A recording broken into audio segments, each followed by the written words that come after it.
নমস্কার বন্ধুরা, আমি রত্না শিকদার। আমি আবার চলে এসেছি নতুন একটা রেসিপি নিয়ে। আমি আজকে বরবটি বাটা দেখাবো। বরবটি বাটা গরম ভাতের সঙ্গে অসাধারণ খেতে লাগে। দেখো, আমি বরবটিটাকে একটু ছোট ছোট করে কেটে সিদ্ধ করে নিয়েছি। তারপর নিয়েছি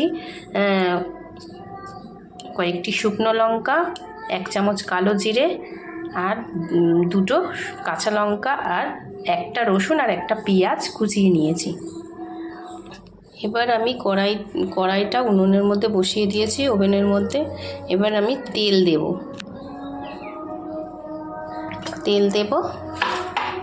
এই তেলটা গরম হলে আমি পেঁয়াজ, রসুন আর কালো জিরে, শুকনো লঙ্কা আর বরবটির সিদ্ধ করাটা ভেজে নেব।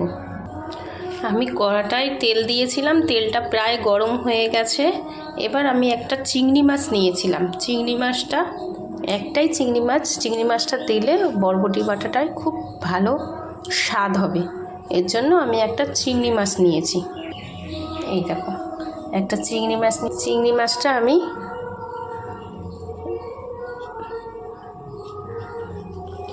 কড়াইতে শুকনো লঙ্কা দিয়ে দিলাম, কালো জিরেটাও দিয়ে দিলাম,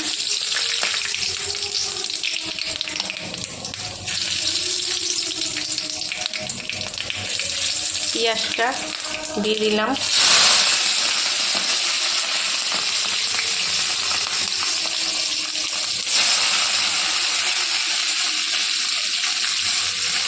চিংড়ি মাছ আর লঙ্কাটাও দিয়ে দিলাম। একটু নেড়ে চেড়ে নেব।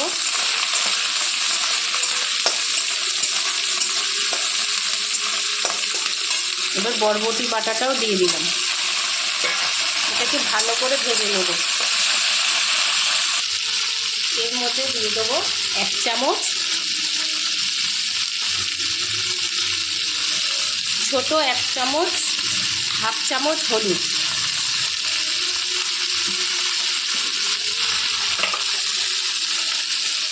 আর দেব 1/2 চামচ নুন, 1/2 চামচ নুন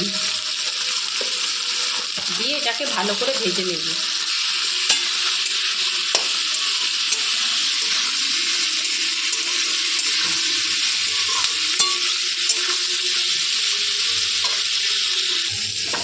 এটাকে আমি 3 মিনিট ধরে ভাজলাম। প্রায় ভাজা কমপ্লিট। এবার এটাকে আমি তুলে নেব।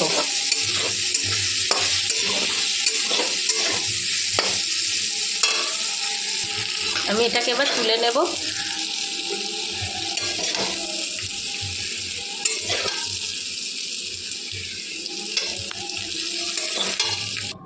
এবার আমি এটাকে একটু ঠান্ডা করতে দেব। ফ্যানের তলায় দিয়ে ঠান্ডা করব।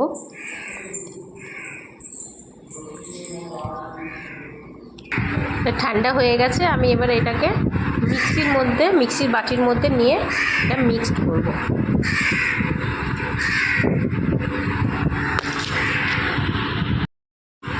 এটা মিক্সড প্রায় হয়ে গেছে। এবার আমি এটা বাটির মধ্যে রাখবো, প্লেটের মধ্যে। এটা গরম ভাতের সাথে খাবেন আপনারা। দেখেন দেখতে কত সুন্দর হয়েছে। গরম ভাতের সাথে খাবেন, খুব সুন্দর লাগবে।